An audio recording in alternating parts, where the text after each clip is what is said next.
Olá, minha gente querida, boa noite. Vocês me ouvem? Por favor, me digam se vocês estão me ouvindo bem, para que eu possa começar, porque nós temos hoje muitas perguntas para dar conta e eu preciso muito aproveitar esse tempo com vocês, esse tempo de qualidade, esse tempo que vocês me honram com a presença de vocês. Me escutam bem? Estão me escutando? Deixa eu ver aqui se não tá no Bluetooth. Me escutam, gente? Olá, olá! Boa noite, que alegria ver vocês aqui. Quanta gente querida chegando. Muito obrigado por me honrarem com a presença de vocês. Vamos começar porque temos muitas perguntas e precisamos agilizar. Se vocês virem a Probia olhando aqui para o lado, a Probia está olhando para o computador, porque a Probia printa as perguntas de vocês e coloca no computador, tanto para visualizar melhor quanto para otimizar o nosso tempo, tá certo? Muita alegria ver vocês aqui, educadores e pais em ação pela inclusão. Para quem ainda está me vendo pela primeira vez, para quem está chegando agora no perfil, para quem não conhece o trabalho da Probia. Boa noite, Patrícia. Boa noite, Ivonete. Dê um beijo na Saninha. Eu sou Probia, Ana Beatriz Araújo, mas sou Probia, que é como os meninos me chamam e como eu me reconheço. Sou professora, pedagoga de formação, professora da educação infantil e das séries iniciais do ensino fundamental. Trabalho há 26 anos, eu sempre me esqueço a quantidade certinha, viu? Trabalho há 26 anos na educação especial e inclusiva. Trabalho com formação de professores, formação de auxiliares de classe para a inclusão escolar, elaboração de plano de ensino individualizado, relatórios pedagógicos. E atuo no EE, há mais de 12 anos, completando 13 anos agora, no atendimento educacional especializado, numa grande instituição aí de renome nacional que tem em vários lugares do Brasil, voltada à pessoa com deficiência intelectual, prioritariamente a pessoa com síndrome de Down. O grosso do nosso público é a pessoa com síndrome de Down, mas temos também pessoas que têm apenas a deficiência intelectual e a deficiência intelectual ou a T21 associada a comorbidades. Vamos falar sobre isso ao longo desse ano, hein? Vamos começar? Temos algumas perguntas aqui para dar conta. A diretora disse que meu filho não está pronto porque usa fraldas. Ele tem 3 anos, falou para esperar o ano, deve ser o ano seguinte, né? O ano que vem, para ver se essa criança desfralda. Vamos pensar juntos, certo? O desfraude, gente, ele não é condição ao ingresso na escola. Na educação infantil, sobretudo no grupo 1, 2, 3, é comum que as crianças entrem usando fraldas. Sendo uma criança com T21, a gente precisa entender que esse desfraude, assim como outros marcos, outras conquistas ligadas ao controle motor, e o controle esfincteriano é um controle muscular e neurológico, eles tendem a ser alcançados mais tardiamente. Então, é comum que a criança com T21, com síndrome de Down, chegue à escola com 3, 4 anos ainda sem estar desfraldada. Sobretudo porque muitas vezes essa família não tem a orientação adequada para favorecer esse desfraude. E esse desfraude ele se dará tanto antes quanto essa criança for estimulada nos ambientes diversos onde ela participe. Então, se é uma criança que faz fisioterapia, provavelmente a fisioterapeuta já conversou com essa família, vai tentar aí uma técnica de desfraude, vai tentar favorecer esse desfraude. O próprio trabalho fisioterápico para esse controle motor vai ajudar. Na família, a família precisa estimular, e a escola, que é a escola de educação infantil, é um ambiente ideal ao desenvolvimento das infâncias, a gente sabe disso, com as nossas crianças com T21 não é diferente. É importante conversar com essa diretora, questionar sobre isso. Será que não tem outras crianças com 3 anos, 2 anos, 3 anos na escola que não estejam desfraldadas? Como é que a diretora pode ajudar? Como é que essa professora pode ajudar a promover esse desfraude? Não é necessário esperar o ano seguinte. Se for o caso, procure outra escola. Agora, uma coisa que eu preciso salientar aqui é a importância do desfraude como gatilho para o desenvolvimento. Muitas famílias não entendem, e eu não estou falando só de famílias de crianças com T21, eu estou falando também de famílias com crianças ditas típicas.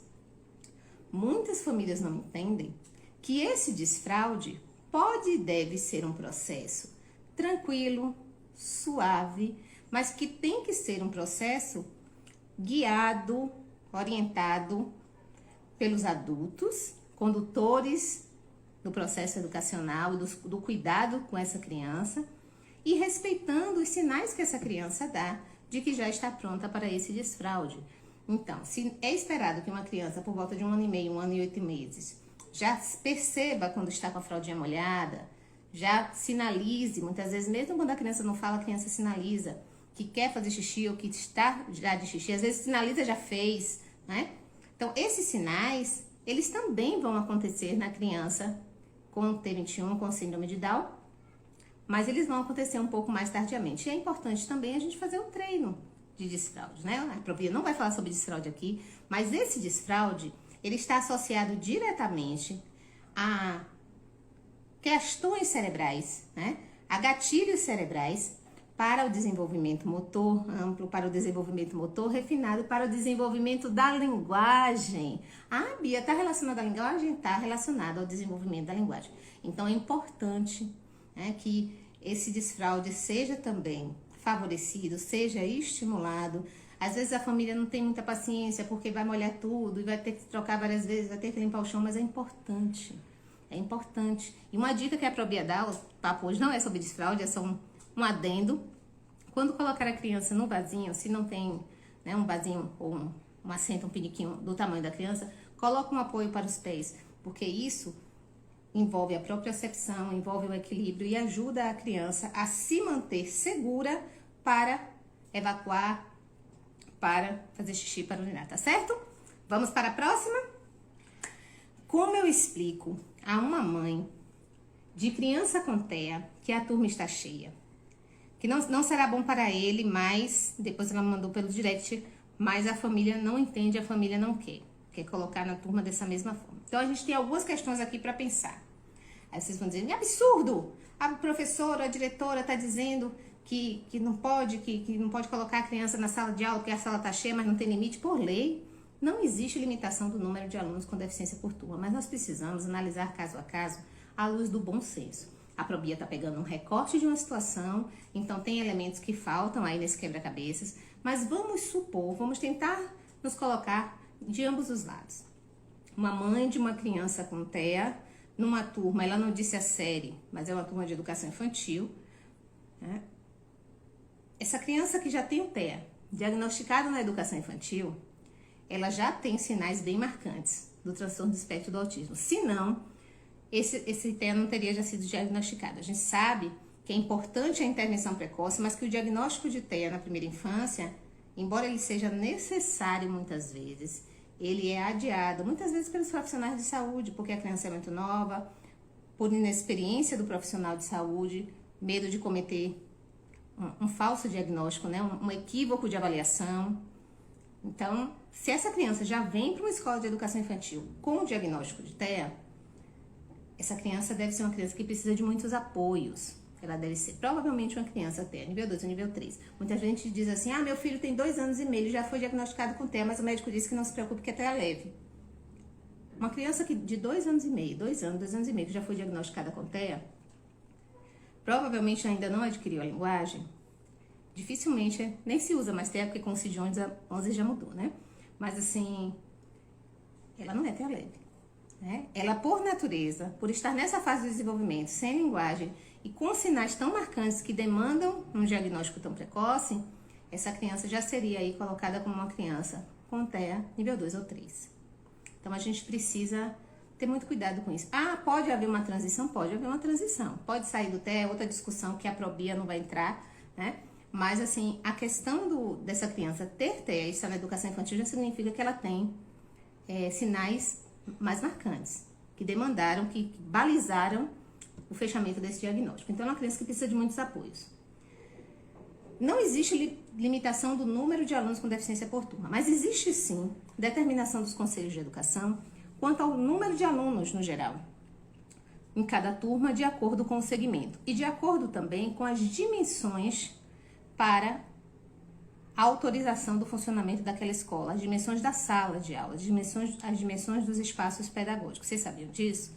Então, assim, existem situações em que a escola ela é liberada para o funcionamento com turmas de até 15 alunos. Existem situações em que essa turma pode ter até 20 ou 25 alunos, eu não me lembro agora, mas ela precisa ter 2 auxiliares em sala. Por quê? Porque é uma sala de aula ampla, arejada, que oferece essa condição, e aí existe também essa reorganização, mas dentro desses critérios. Você não pode colocar numa turma pequenininha, numa sala pequenininha, num espaço físico diminuto, um número grande de alunos, ainda que coloque 2 auxiliares. Então, se a gente parar para pensar, não se pode colocar muitas crianças acima do permitido numa sala de educação infantil.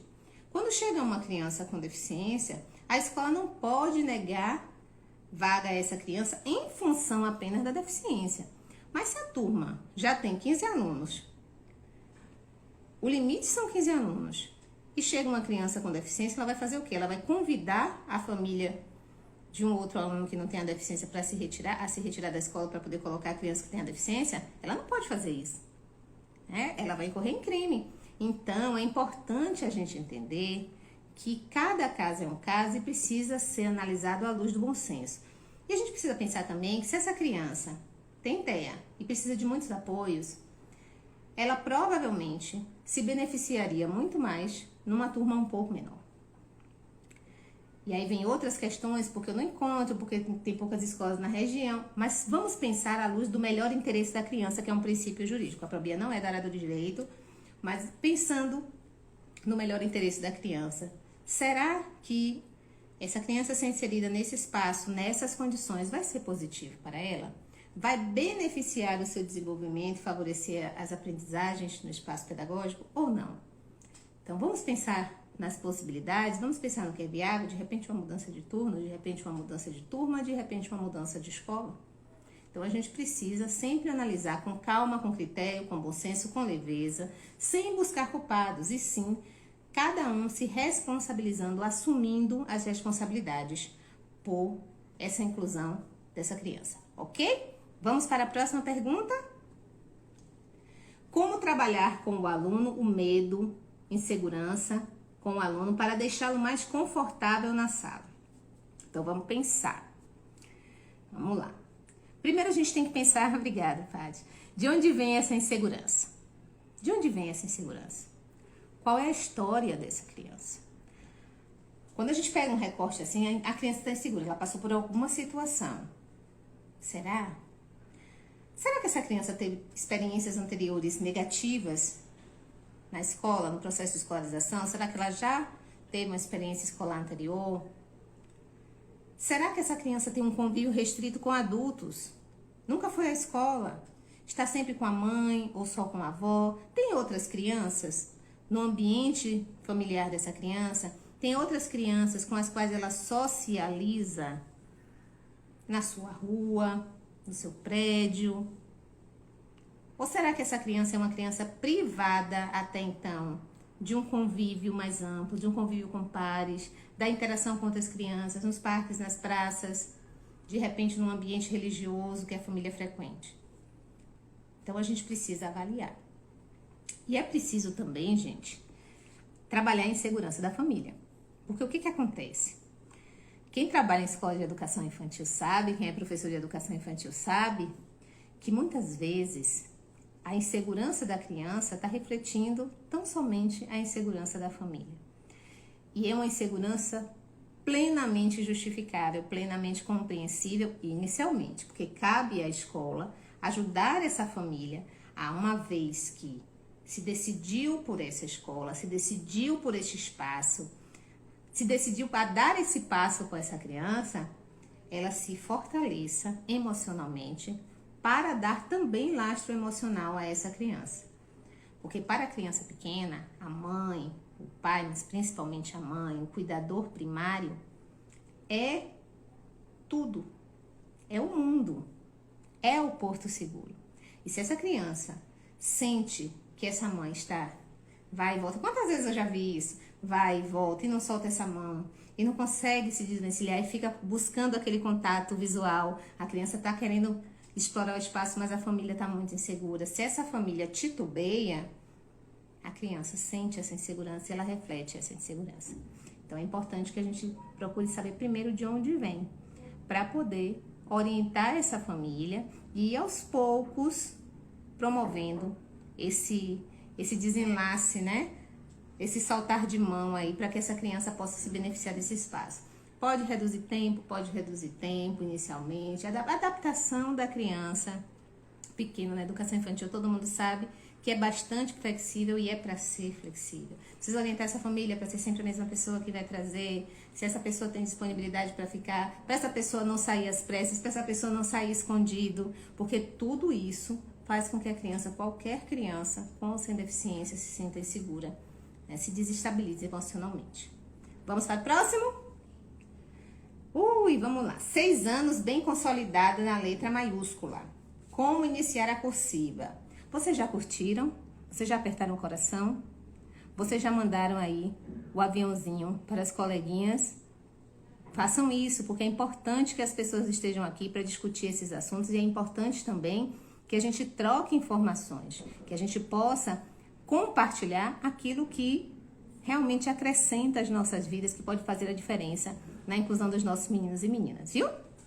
E essa live vocês sabem que não fica gravada no Instagram, né? Então, deixa uns minutinhos e depois, a gente tira.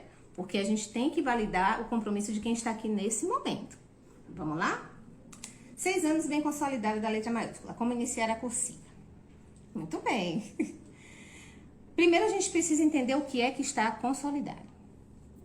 É o reconhecimento das letras, ou seja, a identificação visual e a nomeação das letras, porque a identificação da imagem da letra e a nomeação da letra não é garantia de leitura. Então, é o reconhecimento das letras ou é a leitura? Se essa criança já lê, ou seja, muito obrigada, se essa criança já lê, se ela decodifica com apreensão semântica, ou seja, ela vai lá e tá escrito bola em caixa alta, né? Na chamada letra de forma aqui na Bahia. E a gente faz assim, ela faz bola, bola, bola. Ela tem a decodificação com a apreensão semântica. Então, ela faz estabelece a relação entre a letra, figura, o fonema que a representa, consegue fazer a junção dos fonemas e consegue buscar no seu arquivo de memória o significado do que aquele som está sendo reconhecido pelo seu aparato visual. Então, é tudo um trabalho cerebral ao mesmo tempo agora, né? É uma sinfonia bonita isso.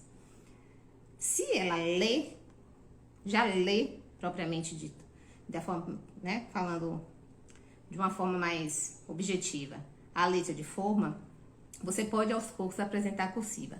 Não como uma troca, mas como uma possibilidade. Se essa criança não lê, se ela apenas identifica as letras e começa a fazer uma apropriação sonora, estabelecer uma relação sonora, ainda não está uma criança alfabética, não convém que você misture as estações. Você vai aos poucos, quando essa criança começar a ler, isso é a maneira como eu acho que é mais pertinente, à medida que essa criança começa a ler, efetivamente na letra bastão, você vai colocando, oferecendo de diversas formas, como 2 possibilidades, como uma segunda possibilidade, entendendo que para ela, o que ela assegura, o que ela tem segurança para fazer a leitura é, a princípio, a bastão. Então, você pode fazer o alfabeto duplo de parede, né? Então, você coloca lá o alfabeto, coloca embaixo, dada a devida distância para poder estabelecer essa distinção entre as letras. O A é bastão, o A é em cursiva. Você pode fazer cartões de jogos, ou aproveitar até jogos prontos. Tem muito disponível nas casas de brinquedos e tem também nas lojas especializadas. E a gente pode fazer, eu gosto muito de fazer, aqueles cartões de jogo da memória, dá para usar de diversas formas, com a imagem. Então, vaca e o nome vaca, com as 2 palavras, vaca em bastão, vaca em cursiva. Ou V de vaca, da primeira letra, e o V em cursiva. Então, isso é importante, porque a criança vai vendo e ela mesma vai ter a curiosidade de dizer, V de vaca. E aqui? Aqui também é o V. Só que é outra forma de escrever o V. Essa letra é a letra cursiva. Aos poucos a gente vai apresentando, mas sem o compromisso de que essa criança seja proficiente. Sem o compromisso de que essa criança lhe dê um resultado na letra cursiva. Porque assim ela vai aos poucos, né, se apropriando e vai percebendo, ela vai identificar em diversos lugares aquelas letras. E começa sempre da mesma forma. As letras, enfatiza as letras, os fonemas abertos, os fonemas simples, então são as vogais. Depois a gente vai para os fonemas também simples, mas que são de reconhecimento único. Então, V é V sempre, né? F é F sempre, M é M sempre. Então, C, que é C, é C, aí já fica mais difícil. Então, a gente vai sempre naquela ordem e vai passando do simples para o mais complexo para que a criança não se confunda. Né? Se perceber que a criança está titubeando, que aquilo está causando muito desconforto para a criança, você dá um tempinho, continua com a bastão e depois você passa para a cursiva. Vamos lá? Próximo. Ah, essa pergunta foi uma das perguntas que chegou de última hora na outra semana e não deu tempo da gente incluir. Fala um pouquinho sobre a obrigatoriedade de ADI em escola particular que já tem auxiliar de classe. Eita, polêmica. Vamos lá. A legislação, ela assegura o profissional de apoio escolar. Eu não estou aqui para falar em termos de legislação, porque eu não sou advogada, para isso a gente tem a parceria da nossa querida amiga, parceira de propósito na inclusão, que é a doutora Vanessa Lugos, que eu estou aí, ó, na paquera, conversando com ela para ver se ela consegue, não é que ela não queira, para ver se ela consegue uma data na agenda dela para participar da nossa formação, do nosso curso, viu, Marcele? Do Encontro Formativo Família Inclusiva. Marcele é uma das pessoas que participou do anterior, que está me cobrando a próxima edição, né? Então, por isso também que eu não fechei a data. Então, eu não sou da área do direito. A Propia acaba tendo que conhecer um pouco da área do direito por conta dessa questão do corpo que foi tomando o trabalho da Probia. Mas a Probia vai falar em termos do pedagógico. A lei assegura o profissional de apoio escolar. Esse direito, como os demais voltados à pessoa com deficiência, a inclusão escolar da pessoa com deficiência, ele se aplica tanto para a escola pública quanto para a escola particular. E isso é uma coisa que muitas vezes as pessoas se passam, as pessoas acham que é só para a escola pública. Não. O direito à educação é o direito à educação. E onde é que se faz educação? Na escola. Em que escola? Seja na pública, seja na particular. Agora tem algumas questões que a gente precisa analisar. Primeiro, a criança precisa de um auxiliar de desenvolvimento infantil? Porque o auxiliar de desenvolvimento infantil, que está lá na LBI, como profissional de apoio escolar, ele tem se não me engano é no artigo 3º, ele tem uma delimitação de afazeres, de atribuições. Ele é um profissional voltado a favorecer a independência e a autonomia dessa criança, desse aluno com deficiência, nas atividades a priori de higiene, alimentação, deslocamento pelos espaços escolares, podendo apoiar, desde que orientado, nas demais atividades escolares, desde que sob a supervisão e orientação do profissional da educação, ou seja, do professor regente dessa classe, dessa sala. Foi feita essa avaliação para verificar se esse aluno precisa desse ADI, porque diz assim, mas a pessoa, ele é pessoa com deficiência, então ele tem direito ao auxiliar de desenvolvimento infantil. Essa interpretação estrita da lei, ela acaba tirando a oportunidade, muitas vezes, de alunos que têm uma demanda maior, porque não tem ADI para todo mundo. Infelizmente, a nossa legislação é muito bonita, mas a operacionalização da legislação ainda é muito falha. Então, mesmo na escola pública, que tem sido um espaço onde as coisas estão mais organizadas, porque é praticamente compulsório, né? Então, é uma escola do governo, então tem que seguir realmente a legislação, ela é mais fiscalizada, inclusive, do que a escola particular. Mesmo na escola pública, falta daí para todo mundo. Então, será que o seu filho, será que o meu aluno precisa da auxiliar de desenvolvimento infantil? Ou será que ela tem uma independência que lhe permite chegar, sentar, saber qual é a sua sala, senta, abre a mochila, pega o caderno, a professora orienta, diz o que vai fazer, ela começa a fazer. Será que ela precisa dessa pessoa do ladinho dela o tempo todo? Isso é uma questão para se pensar. Porque isso é feito com base numa avaliação e envolve a equipe pedagógica da escola. Quando se fala, a escola já tem auxiliar de classe, que é essa figura que está destinada a todos os alunos, ela pode ser treinada para ser auxiliar de desenvolvimento infantil de um aluno. Ela não vai passar a ser auxiliar da classe toda e do aluno, precisa ter uma de classe e auxiliar de desenvolvimento infantil desse aluno, desde que comprovada a necessidade. Mas não é tão complicado assim. A Probia já fez formação de auxiliares de classe. Não é difícil. E se as escolas particulares bem sabem, se elas bem soubessem, se elas bem soubessem aproveitar disso, elas teriam a iniciativa de capacitar todos os seus auxiliares de classe. Porque na falta daquela que tem a formação específica para ADI, a outra vem e cobre. Porque quando falta a ADI na escola, muitas vezes tem escola que diz que a criança não pode ficar, e isso não pode acontecer. É que nem quando falta um professor na sala de aula. Quando falta o professor na sala de aula, quem é coordenador sabe que o coordenador vai para a sala de aula. Ele não vai mandar todo mundo para casa porque o professor ficou doente. Então, a gente precisa repensar isso. E a gente também precisa colocar a diferença clara entre ADI, professor de apoio, e AT, que é o acompanhante terapêutico. São atribuições diferentes. O ADI, ele não tem uma formação específica pedagógica. Ele pode ser treinado, capacitado, mas não é necessariamente um pedagogo.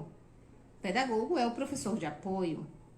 O mediador escolar geralmente é um estagiário de psicologia, às vezes um estagiário de fonoaudiologia, um estagiário da área da pedagogia, que é bem desejável, é um psicopedagogo em formação. E o acompanhante terapêutico é um outro caso, é uma outra situação. Tem uma pergunta aqui sobre acompanhante terapêutico. Já já a gente vai falar sobre o acompanhante terapêutico, tá certo? Vamos lá. Fala um pouco sobre saída antecipada de alunos com autismo. Se pode ou não. É interessante essa questão, né, da carga horária. As pessoas têm muito essa preocupação com a carga horária e é uma preocupação até justificada. O que acontece? Todo aluno tem direito à carga horária total. São os 200 dias letivos, totalizando 200 horas, tá, tudo bem. Todo aluno da escola tem direito ao serviço educacional com sua carga horária plena, com sua carga horária total. Só que existe uma questão aí. Essa criança que tem uma condição específica, ela tem os pré-requisitos para permanecer na sala. O que é pré-requisito? Não é seleção de criança, gente. Existem pré-requisitos à aprendizagem. Uma criança com TEA, nível 3, que não está estabilizada nas suas questões sensoriais. Tem criança que tem questões sensoriais severas, uma hiperreatividade sensorial severa, que não consegue ainda realizar a imitação motora, que é algo que é trabalhado na terapia. Criança que não realiza imitação motora, como é que vai realizar a imitação de fala? Como é que essa criança vai adquirir linguagem? A imitação é um pré-requisito à aprendizagem. A criança que não tem uma atenção focada por um mínimo de tempo, ela precisa ser trabalhada. Isso pode ser feito concomitantemente com o ingresso à escola? Se ela for bem pequenininha, pode. Mas vocês concordam que quando uma criança não consegue ficar num espaço sem ficar o tempo todo desesperada, porque o termo do senso comum é esse, porque muitas crianças elas se desorganizam completamente, porque elas não foram trabalhadas para essa inserção. Ela precisa de um ajuste de tempo, ela precisa de estratégias específicas. Isso é individualização do ensino. Isso é entender que cada criança é única, como bem está dizendo aqui minha amiga Patrícia Cortez. E a gente não pode desrespeitar esse sujeito único, esse sujeito singular, e dizer que coloca todo mundo no mesmo pote, que vai ficar todo mundo ali, porque é assim que tem que ser. Inclusão é isso, todo mundo é igual. Todo mundo não é igual.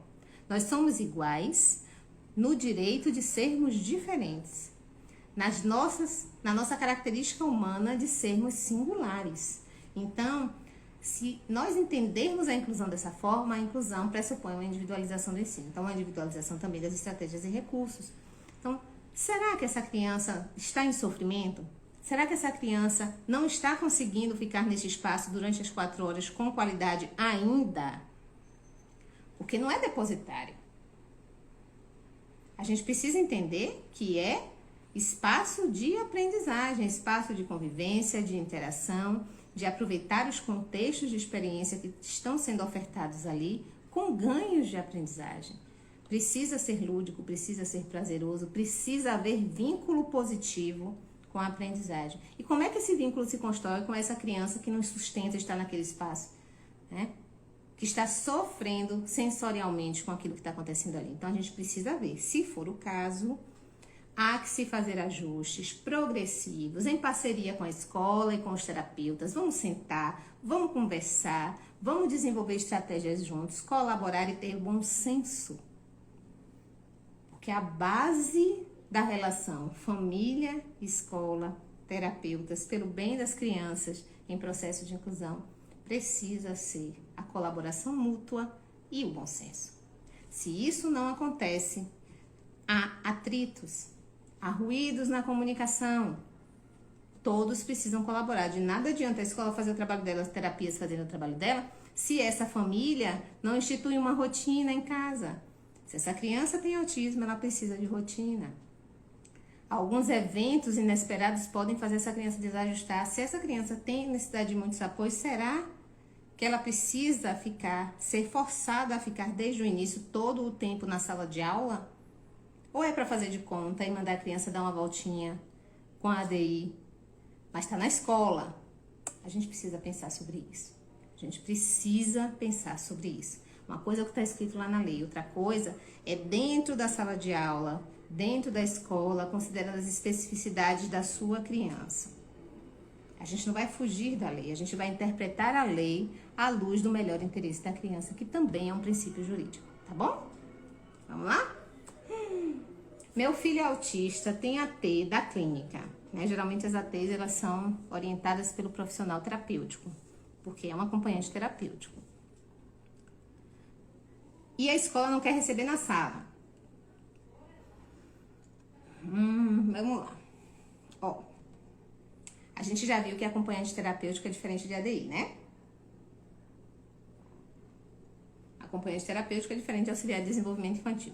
O AT, em geral, é um estagiário de psicologia, de psicopedagogia, de fonoaudiologia, muitas vezes. Terapia ocupacional é mais difícil, né? Mas são pessoas com formações correlatas ao desenvolvimento, associadas ao desenvolvimento e aprendizagem infantil, e que são orientadas por um profissional mais experiente, por um profissional já com a sua prática consolidada. Então, vou dar um exemplo. Tem um aluno que é autista, que frequenta uma clínica multidisciplinar. Lá tem TO, tem fono, tem psicólogo, e essa clínica indicou, muitas vezes eles indicou um AT, e essa família faz a contratação desse AT, ou esse AT vem via plano de saúde, é mais difícil, mas acontece. E ele vem para a escola acompanhando essa criança porque vamos pensar no melhor dos mundos, é um aplicador ABA, porque hoje em dia se fala muito na análise do comportamento aplicado. A Bia tem estudado muito sobre ABA, é uma coisa bem complexa, assim, a nível da base científica que sustenta a ABA. Só que é algo que ainda é muito difícil de ser aplicado na escola. A escola dá conta do pedagógico, o nosso pedagógico tradicional que eu digo não é tradicional do método, é tradicional, a nossa tradição pedagógica não tem essa ponte, né, com a área médica, a área terapêutica, então é muito difícil fazer essa interface ainda. Esse modelo é um modelo que ele vem do externo, ele vem dos Estados Unidos, ele vem do Canadá. É ruim? Não. É o que funciona. Muitas vezes nós, professores, temos práticas validadas e baseadas, que são lá, reconhecidas pela análise do comportamento aplicada como práticas com evidência científica, mas a gente não sabe. A gente faz, mas a gente não sabe, né? Então, por exemplo, reforço. A gente faz reforço, né? Mas a gente não chama de reforço. Se a gente bate palma, se a gente dá um joinha, se a gente dá um carinho para a criança, a gente está fazendo reforço. Mas a gente não está chamando de aba, porque isso por si só não é aba, é algo muito mais complexo. Mas vamos supor que esse terapeuta, que esse auxiliar terapêutico vem para um plano terapêutico e ele vai ser um aplicador. A escola precisa aceitar, mas a preocupação da escola ela é perfeitamente compreensível. Por quê? Porque a escola ela é um espaço fechado. Quem está ali dentro da escola e faz parte do corpo funcional da escola, segue as diretrizes da escola. Lida com dados sensíveis de todas aquelas crianças que estão ali. Lida com informações que não são públicas, que não são para serem conversadas do portão para fora, que não são curiosidade de boteco. Então, a gente precisa entender que a escola tem que se preocupar, sim, com quem é essa pessoa de fora que entra e passa a fazer parte da rotina da escola. O AT precisa estar no espaço? Precisa. Mas antes desse AT estar no espaço, é preciso haver a comunicação entre a escola e a equipe terapêutica que assiste essa criança. É preciso haver uma adequação, uma contribuição, uma colaboração mútua, um compartilhamento de informações para a construção desse plano de ensino individualizado dessa criança, desse aluno, né, dessa criança, o jovem, porque eu ia falar muito na educação infantil, né? E é preciso que esse AT se comprometa eticamente com esse espaço, senão vira BBB. E o AT não é pombo-correio. Então é importante também que haja essa troca de informação, esse diálogo, para que a gente possa, de fato, fazer o que vai ser melhor para essa criança. Inclusive porque esse AT ele pode trazer para a escola práticas, estratégias que vão favorecer a regulação do comportamento dessa criança dentro do espaço pedagógico. Porque a AT que trabalha com análise do comportamento vai trabalhar eu não vou dizer extinção, porque senão a gente usa uns termos que acabam, né, sendo termos técnicos, mas assim, para que essa criança abandone comportamentos que não são desejáveis, que são chamados comportamentos disruptivos, que atrapalham o seu processo de aprendizagem e adquira comportamentos mais adequados às aprendizagens para que ela regule, encontrei a palavra, para que ela regule o seu comportamento e para que ela tenha real benefício estando nesse espaço de aprendizagem, ok? Então, é conversando que as pessoas se entendem. Vamos lá? Já teve algum aluno que chegasse para você com trauma de alguma coisa que a família sinalizou? Trauma não, eu não diria trauma, mas vínculo negativo com o contexto de aprendizagem, sim. Uma coisa que é muito comum de acontecer, inclusive com crianças com T21, é a demanda precoce pelo registro escrito, pela grafia. Então, a criança está lá na educação infantil. O nosso desenvolvimento, ele se dá a nível cerebral, céfalo-caudal e próximo distal. Então, o nosso desenvolvimento se dá daqui para baixo, de dentro do centro para fora. Tanto que esse refinamento dos movimentos e essa coordenação dos movimentos, tanto em termos de força, de controle de tônus, quanto de coordenação, né? Coordenação bilateral e coordenação mesmo, né? Das extremidades dos membros, ela atinge a maturação mais tardiamente. É por isso que a alfabetização se dá por volta dos 6 anos. Porque existe todo um processo, todo um percurso maturacional que esse cérebro vai ter que fazer para chegar nessa alfabetização, nessa escrita. E na escrita cursiva, então, nem se fala, né? Então, quando você pega uma criança que tem a T21, se ela tem a síndrome de Down, ela tem, provavelmente, na maioria absoluta dos casos, 0,2%, gente.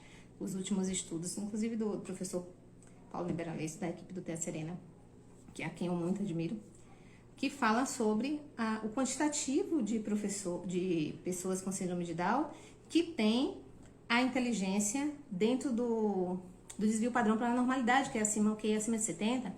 Então, se você tem uma criança com síndrome de Down, você já pressupõe que ela tem a deficiência intelectual, que é o transtorno de desenvolvimento intelectual. Ela tem uma atraso no desenvolvimento. E esse atraso no desenvolvimento, a gente vai falar muito sobre isso no curso, esse atraso no desenvolvimento, ele se dá em todas as áreas do desenvolvimento, inclusive nessa maturação da coordenação dos movimentos refinados. Aí você pega uma criança pequena, de 3, 4, 5 anos, e você fica fazendo exaustivamente treino de traçado. Por quê? Porque precisa mostrar à família que essa criança vai sair do grupo 5 escrevendo João, desenhando João. Ele não sabe que ali está escrito João a nível fonético, mas precisa. E aí, o que acontece com essas crianças? Elas adquirem uma aversão à pauta, a papel e a suporte, a impressores de escrita, impressores de marca. Então, você dá suporte papel, você dá lápis, giz de cera, pilotinho, a criança sai correndo. A criança rasga, a criança chora, a criança tem uma atitude de esquiva. Lá, a criança tem uma atitude de esquiva. Por quê? Porque ela foi demandado a essa criança, muito precocemente, algo que maturacionalmente ela não estava pronta para fazer. Então, a gente precisa repensar. Então, essa situação já aconteceu algumas vezes. É preciso respeitar a maturação, é preciso respeitar o neurodesenvolvimento e entender que essa criança tem uma condição específica e a gente vai precisar observar, conhecer, para desenvolver estratégias. E aí, o que foi feito? Vamos... Provi, o que você fez? Fui buscar outras alternativas, uso de materiais alternativos, letras gigantes, cartões com letras, cartões com imagens, cartões com palavras, formar a letra com massinha, diversas coisas, dentro de propostas mais lúdicas e inserindo progressivamente, à medida que essa criança foi firmando um vínculo afetivo comigo, firmando um vínculo com os pares, se sentindo pertencente àquele espaço, firmando um vínculo positivo com o contexto de aprendizagem, desconstruindo essa relação, colocando esse registro lá como a pontinha do iceberg, né? Colocando uma pauta ampliada, colocando um papel grande na parede, colocando à disposição impressores não convencionais em contextos não direcionados. Então tá lá a caixinha com as barrinhas, sabe quando a gente derrete giz de cera e faz as barrinhas? Com as barrinhas de giz de cera colorida, então pega lá e risca aquele papel grande, faz o desenho. Ai, você fez o quê? O sol. Então vamos fazer aqui, sol, vou escrever sol. Escreve isso que você desenhou, bota o seu nome. No começo é uma linha, é um risco, depois vira uma garatuja e aí vai seguindo o processo natural, né? O curso natural da lectoescrita, da aquisição da lectoescrita, mas sem essa pressão pelo papel e lápis, porque essa criança estava totalmente aversiva a esse tipo de situação de aprendizagem. Vamos lá que a gente tem que correr. Tem data para o encontro formativo de pais e professores? Eita, mulher que me cobra! Olha só, a gente fez o curso de relatório e as primeiras pessoas que adquiriram o curso de relatório, professores, viu, minha gente? Os primeiros professores, educadores que adquiriram o curso de relatório, eles foram presenteados com um passe VIP para receber uma aula inaugural antes do lançamento do curso sobre Síndrome de Down na primeira infância. Então, eu estou devendo o curso de Síndrome de Down na primeira infância para os professores. Eu sei que tem muitos professores também que não fizeram o curso de relatório, mas que já entraram em contato, que precisam dessa capacitação, porque já receberam no ano passado, vão receber novamente crianças com Síndrome de Down. A gente vai falar de desenvolvimento e aprendizagem na primeira infância. É voltado para professores. E eu estou devendo a formação Família Inclusiva, a segunda edição. Foi ótimo, não foi, Marcele? Foi ótimo o nosso encontro, foi mesmo. Então, o que eu preciso? Eu pensei no final de fevereiro ou no início de março. Final de fevereiro, gente, pelo amor de Deus. Final de janeiro ou início de fevereiro. Eu falei final de fevereiro, não foi final de janeiro ou início de fevereiro. Mas isso a gente vai discutindo no perfil. A gente vai se encontrar semana que vem. Eu tô com uma ideia aí pra semana que vem bem legal. Para as famílias que estão para chegar na escola, porque estamos todos voltando, né? Para as famílias que estão para chegar na escola, para iniciar a construção dessa relação com os seus filhos. Então, peço a vocês que vocês fiquem ligadinhos. E eu estou também tentando fechar a agenda com a doutora Vanessa Dlugosz, porque é um presente, né? É um bônus para quem adquiriu o curso, ter uma aula com a doutora Vanessa Dlugosz, que é advogada especialista em direito educacional da pessoa com deficiência, que trata da pauta do direito, que não é a pauta que a Probia trata, a Probia trata da pauta do pedagógico. E a doutora Vanessa Dlugosz, para quem não conhece, ela está agora realizando mais voltada mesmo, mais envolvida, mais engajada com a mentoria de advogados para o direito, inclusive. Então, assim, ela está muito atarefada, mas a gente sabe do compromisso dela, ela também é mãe, né, de um jovem com T21, e eu já sondei ela para que ela possa participar e brindar vocês com o conhecimento dela, tá certo? Então, assim, eu sei que eu tô devendo, mas a Probia não esqueceu, a gente vai se organizar para fazer tudo isso. Depois vocês me dizem se vocês quiserem, se vocês preferem agora no final de janeiro, ou se vocês preferem no início de fevereiro, tá bom? Isso as famílias. E com relação aos professores, fiquem ligadinhos. Vou ver estudar aí uma possibilidade para mais pessoas participarem dessa aula VIP sobre síndrome de Down, desenvolvimento e aprendizagem na primeira infância, porque eu sei que é do interesse de muitas pessoas e a priori é só esse grupo fechado mesmo. Então a gente vai ver como é que a gente vai fazer, tá certo? Muito obrigado pela audiência de vocês. Já tiraram o print? Vocês viram que a Probia veio toda maravilhosa hoje de novo? Tá vendo? Tá vendo, Marcele? A Probia se produziu toda. A Probia é uma pessoa que, se vocês encontrarem a Probia na prática do dia a dia, na sala de aula, talvez vocês não reconheçam, que a Probia é pé no chão, é trabalhando com os alunos mesmo, porque é assim que eu me realizo, né? Quando a gente vai fazer palestra, quando a gente vai fazer formação, a gente dá um tapinha no visual, a gente se arruma melhor, mas sempre com o intuito de receber vocês com todo carinho, com todo amor, com muito afeto e com muito compromisso para trazer sempre essa reflexão, porque eu alimento vocês e vocês me alimentam, tá certo? Ó, já tiraram o print da Probia? Printem, botem lá nos stories, diga, eu assisti a live de perguntas e respostas, eu estava lá, eu sou educador em ação, eu sou pai, família inclusiva, tá certo? Tem alguém perguntando aqui, essa formação para professor vale para mãe de T21 também, Pro? Tá vendo, Marcelo, que não é só você que pergunta sobre isso? Vale. O que a gente vai falar na formação? É voltada para professores, a linguagem é do pedagógico, mas as famílias que estiverem interessadas em participar, podem participar. A gente vai conversar sobre essa primeira infância, que nas nossas crianças que têm T21, tem especificidades que precisam ser consideradas. O educador infantil, ele precisa conhecer dessa realidade da sua criança. Ele precisa saber o que é esperado de acordo com as características da síndrome, e aí a gente vai fazer esse contraponto com os marcos do desenvolvimento da criança dita típica, e ele precisa entender quais são as estratégias que vão funcionar melhor, que tendem a funcionar melhor para a criança que tem essa condição. Por quê?